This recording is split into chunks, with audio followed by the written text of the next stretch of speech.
Baik, Assalamualaikum warahmatullahi wabarakatuh. Selamat malam.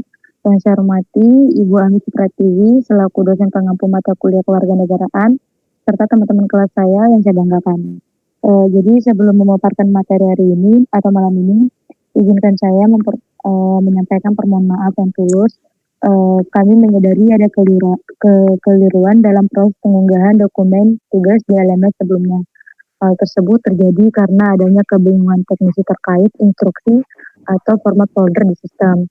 Jadi kami memohon maaf kepada Ibu atas ketidaknyamanan yang ditimbulkan dalam memeriksa tugas kami. Jadi malam ini kami siap mengkaji materi yang telah direvisi atau yang telah kami kerjakan. Mohon izin untuk memulai presentasi. Jadi pada Citizen Project ini kelompok 4 mengambil kasus atau analisis kasus suap mantan wali kota Yogyakarta atau perspektif hukum berkeadilan dan pendidikan anti korupsi. Sebelum kita masuk ke materi yang akan kami presentasikan, izinkan kami memperkenalkan diri, di mana anggota dari kelompok 4 yaitu saya sendiri dengan nama Nurhaliza, NIM 09251084 dari program studi Teknik Perkapalan angkatan 2025.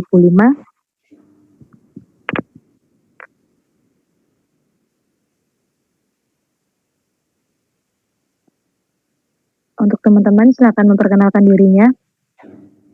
Izin perkenalkan diri, Bu. Perkenalkan, nama saya Galih Raka Putra Arifianto, NIM 09251001 dari Prodi Teknik Perkapalan angkatan 2025. Izin memperkenalkan diri, Bu. Nama saya Maludi Saryo dengan NIM 03251071 dari program studi Teknik Mesin angkatan 2025. Izin perkenalan, Bu.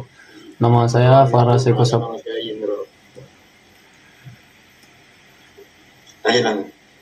Ya, izin memperkenalkan diri, Bu. Perkenalkan, nama saya Indro Afan Hafiz Rifael dengan NIM 09251050 dari program studi Teknik Perkapalan.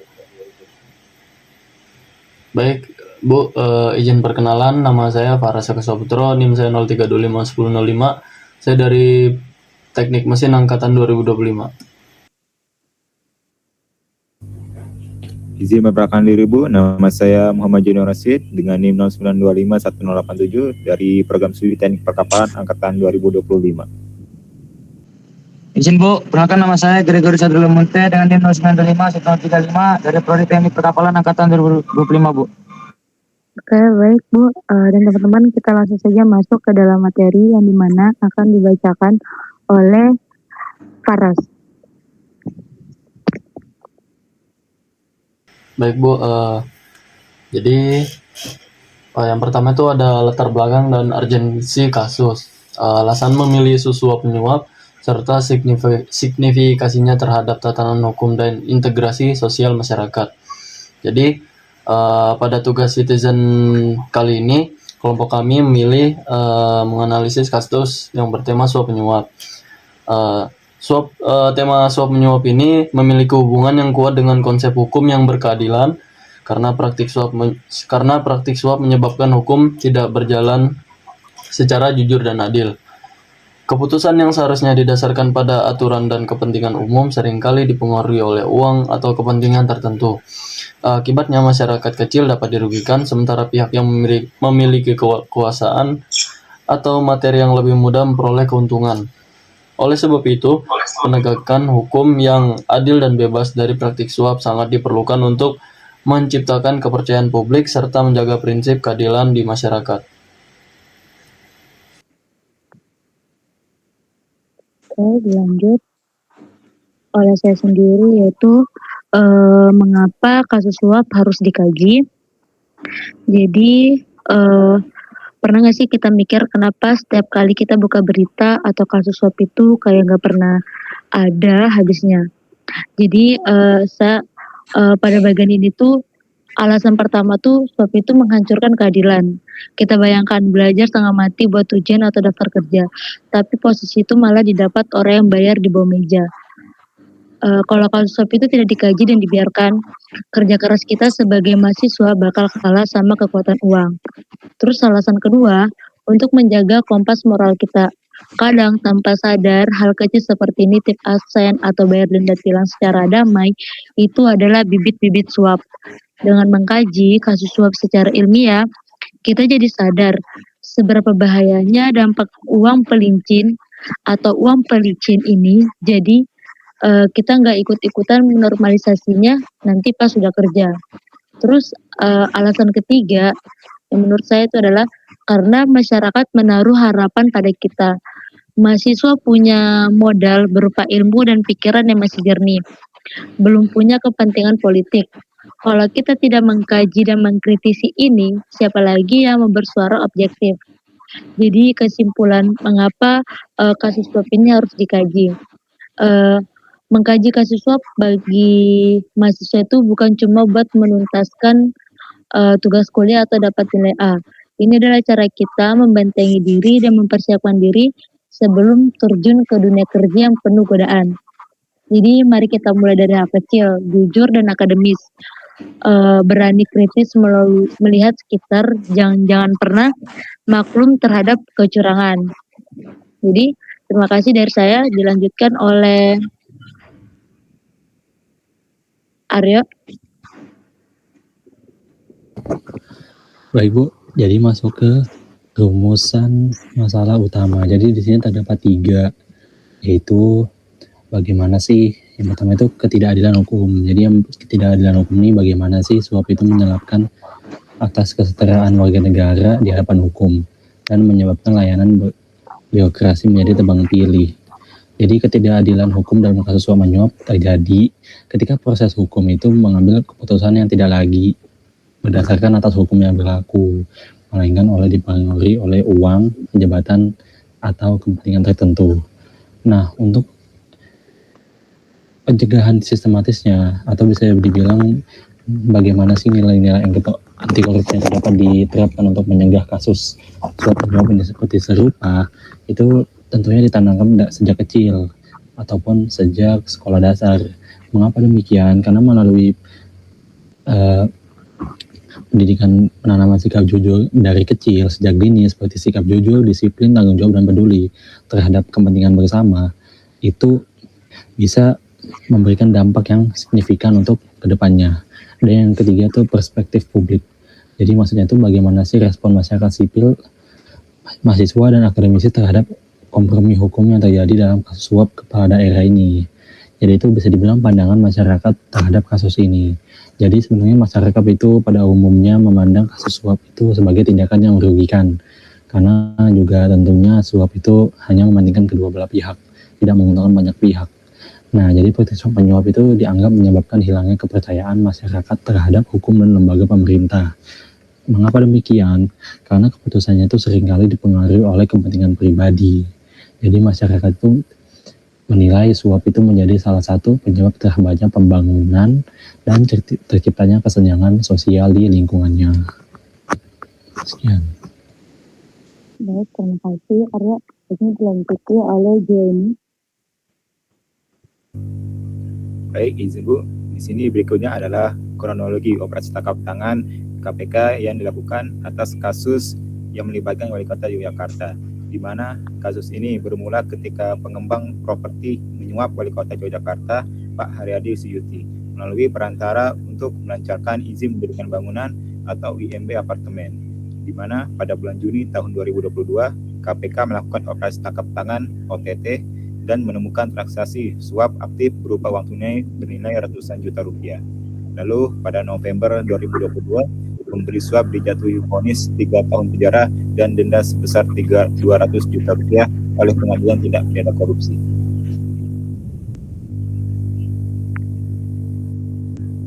Oke, terima kasih Jen. Berikutnya. Nah, di sini ada pihak-pihak yang terlibat. Yang pertama adalah penerima, yaitu Pak Haryadi Suyuti, yaitu mantan Wali Kota Yogyakarta yang menyalahgunakan wewenang perizinan proyek apartemen demi materi pribadi. Lalu yang kedua adalah pemberi, yaitu pihak pengembang, di mana pihak pengembang properti yaitu Oon Nugroho yang menyalurkan dana agar mengabaikan tata ruang dan tata kota Yogyakarta. Yang ketiga adalah perantara KPK, di mana perantara menjembatani aliran dana haram, sedangkan KPK bertindak menyidik, menangkap, dan menuntut pelaku. Oke, dilanjutkan oleh Indra. Baik, pada slide ini kita akan membahas berbagai kerusakan dan kerugian yang ditimbulkan akibat praktik suap di berbagai sektor kehidupan. Kayak dampaknya, di birokrasi daerah, yaitu menjatuhkan martabat pemerintah daerah dan meruntuhkan kepercayaan publik pada aparat sipil negara. Yang kedua itu masyarakat lokal, jadi munculnya bangunan besar ilegal, merampas hak pemukiman warga sipil dan merusak sumber air warga sekitar. Dan terakhir juga ada iklim usaha, menghancurkan persaingan bisnis yang jujur, yang menciptakan diskriminasi dan merugikan investor yang taat hukum. Ya, oleh karena itu, suap menyuap ini bukan hanya pelanggaran hukum lah yang dapat berujung pada hukuman penjara, tapi juga tindakan yang merusak sistem pemerintahan, perekonomian, dan juga kehidupan sosial masyarakat secara keseluruhannya. Bisa dilanjut?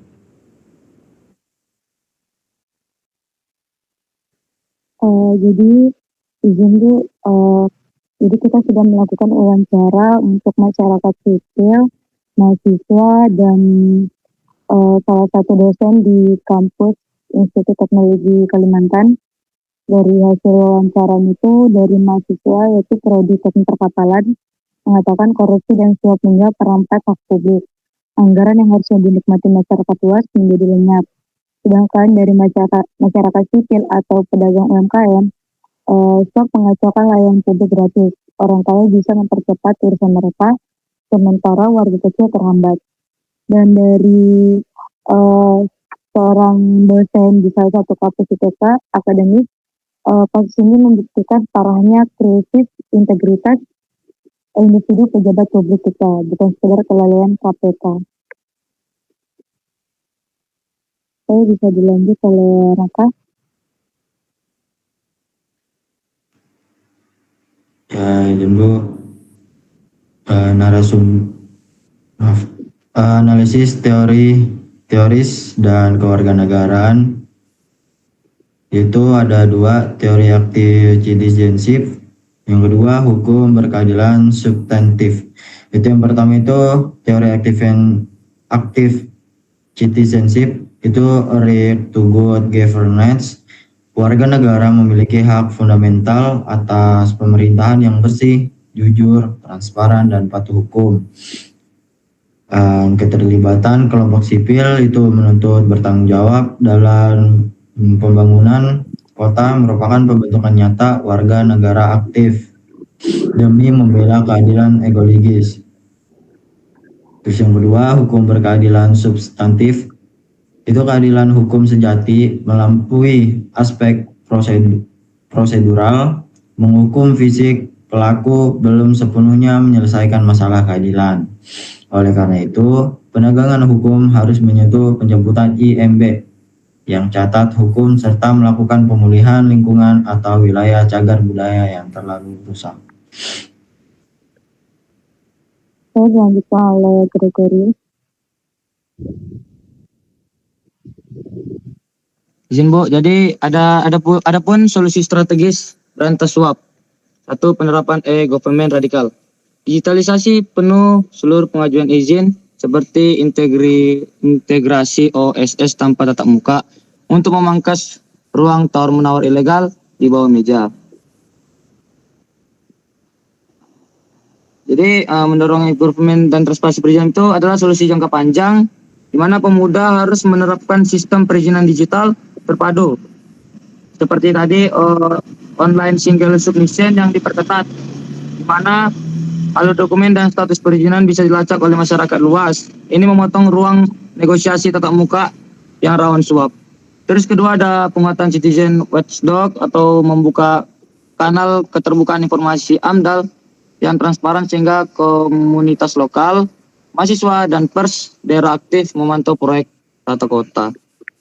Nah, ini mengaktifkan peran komunitas lokal, LMS dan mahasiswa untuk ikut mengawasi proyek-proyek pembangunan di daerah. Jika melihat ada bangunan besar yang janggal, warga harus berani memanfaatkan kanal pengaduan resmi atau menyuarakan lewat pers. Oke, bisa lanjut. Oke, dan yang terakhir ada pemberian sanksi korporat dan blacklist. Tidak hanya oknum, pejabat korporasi pemberi suap harus menerima pemulihan denda material skala besar pencabutan izin operasi dan dilarang mengikuti tender daerah. Oke, bisa dilanjut.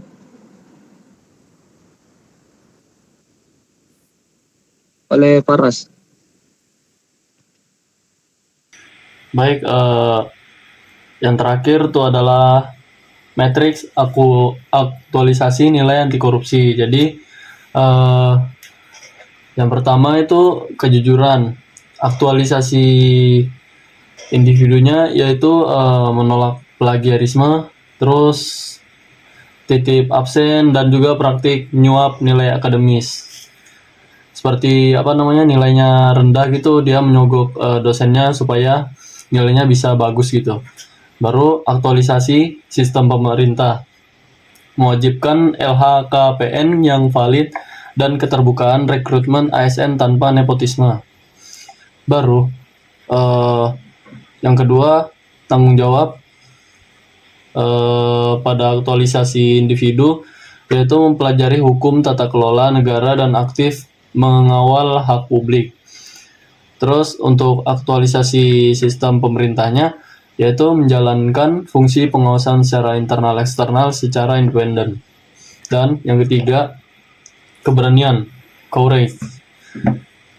Pada aktualisasi individunya, yaitu berani menyuarakan kebenaran dan melaporkan kecurangan dari aparat birokrasi. Lalu untuk aktualisasi sistem pemerintahnya, tegas mengeksekusi sanksi hukum tanpa tebang pilih meskipun pelaku penguasa atau kolega. Sekian, terima kasih. Jadi untuk teman-teman dan ibu, dari seluruh pembahasan kita tadi, kesimpulan utamanya adalah mengkaji kasus suap bagi kita sebagai mahasiswa bukanlah sekedar tuntutan akademik untuk mengejar nilai A. Ini adalah soal prinsip. Suap bukan masalah angka atau uang yang hilang, tapi tentang rusaknya keadilan dan matinya kesempatan bagi orang-orang yang jujur. Jika kita yang memegang predikat mahasiswa ini memilih acuh tak acuh, maka kita secara tidak langsung ikut mengamini sistem yang rusak ini untuk terus berjalan hingga masa depan kita nanti. Oleh karena itu, mari kita jadikan momentum ini untuk membentengi diri sendiri.